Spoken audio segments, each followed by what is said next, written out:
Alright, so for this first one, we have that the straight metal arm of a windscreen wiper on a car rotates in a circular motion from a pivot point O through an angle of 140. So this pivot point O has associated the angle 140.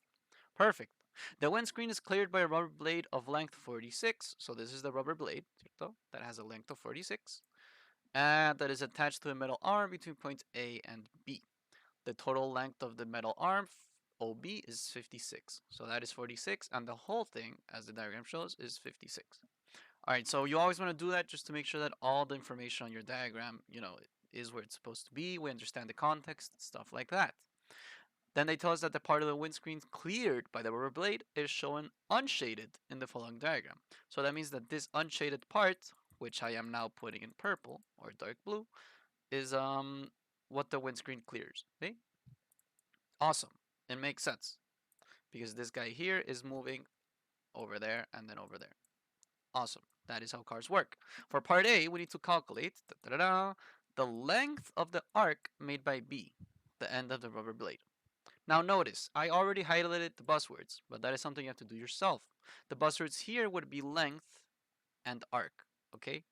Even if you're not so sure what an arc is, or what length we're talking about, or whatever, as long as you identify the buzzwords, you can work from there, okay? So I've already identified the buzzword arc. See, this one's huge. All right. Whenever you run into the word arc, all right, go to your formula booklet and see if you can find it. See, once you get familiar with the buzzwords and familiar with the formula booklet, you're gonna see that a lot of these problems are much more straightforward than what you think.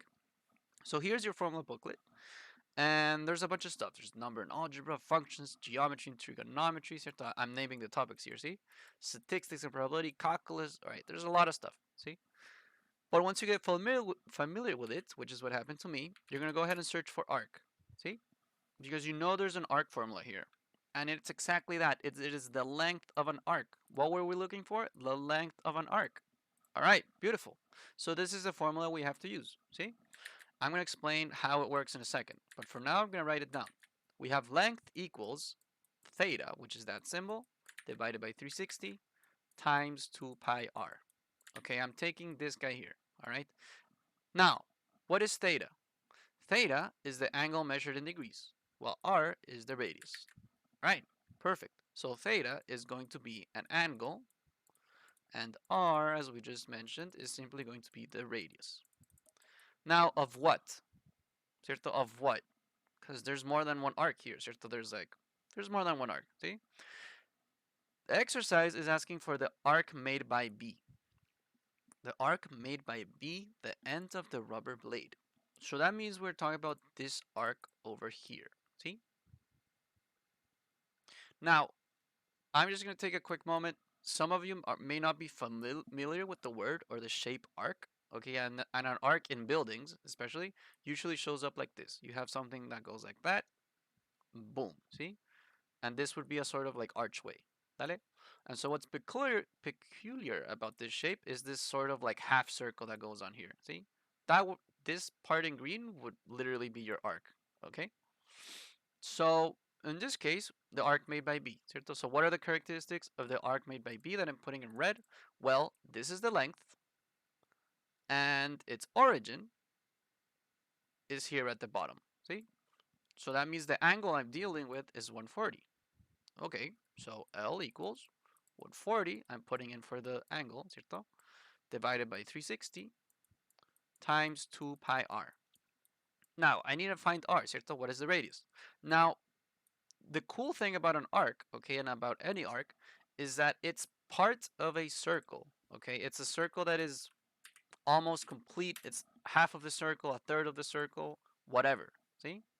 And so in this case, ¿cierto? The rest of the circle would look something like this. All right? And so what's cool about these exercises is that this that I'm putting now in yellow, let's say, looks like what?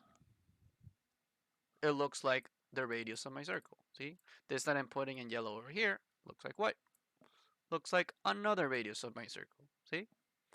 And so that is the sort of stuff that we're dealing with. And so with that context in mind, finding the radius is suddenly much, much easier. See? So the radius would be this distance that I'm now putting in, let's put it in black. See? So this distance here is going to be my radius, which is the same as this distance here, which by context of the problem is 56. So my radius is going to be 56.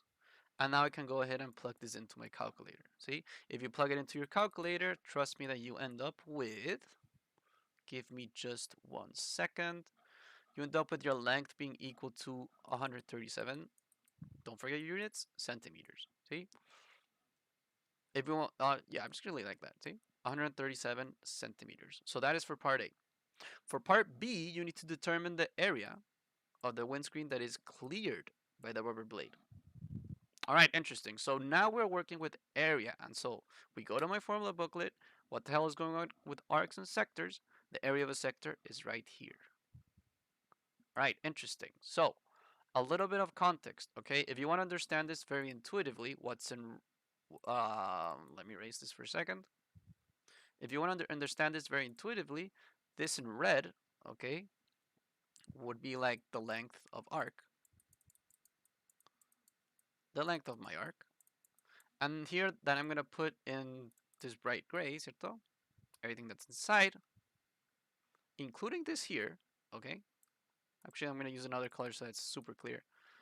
So all of this, including this little circle here, would be the sector of my arc.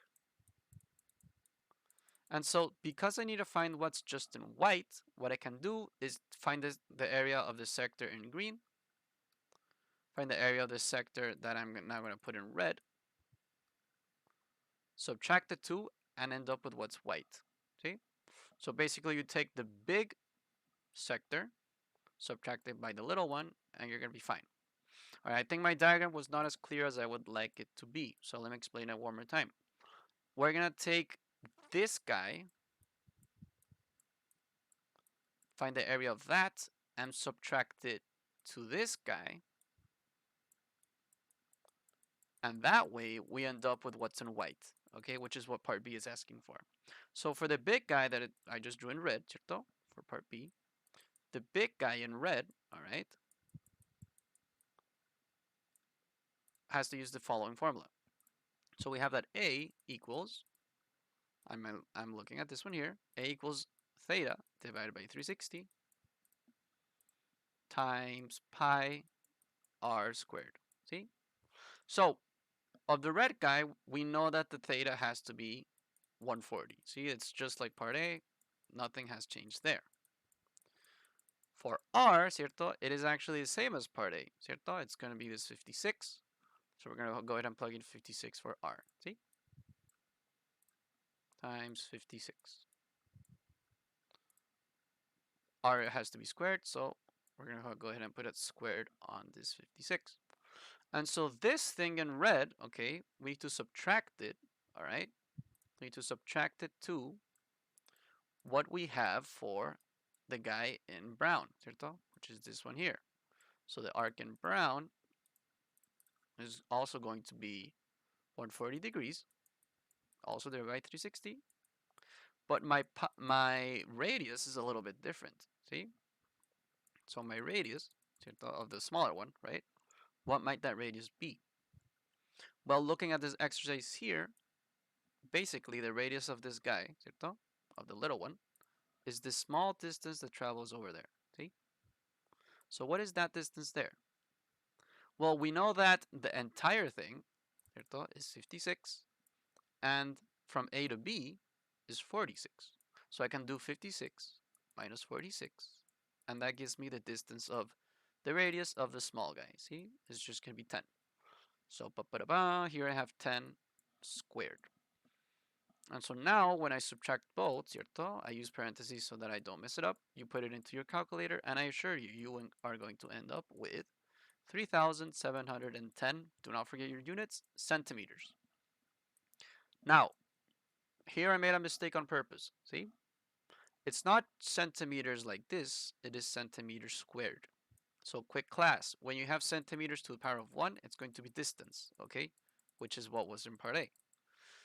To the power of 1 is the same as just putting centimeters. Centimeters squared, okay, is going to be area, and centimeters cubed is going to be volume. All right. So that is a general idea of when it's squared, when it's cubed, when it's to the power of 1. Anyways, that is for number 1.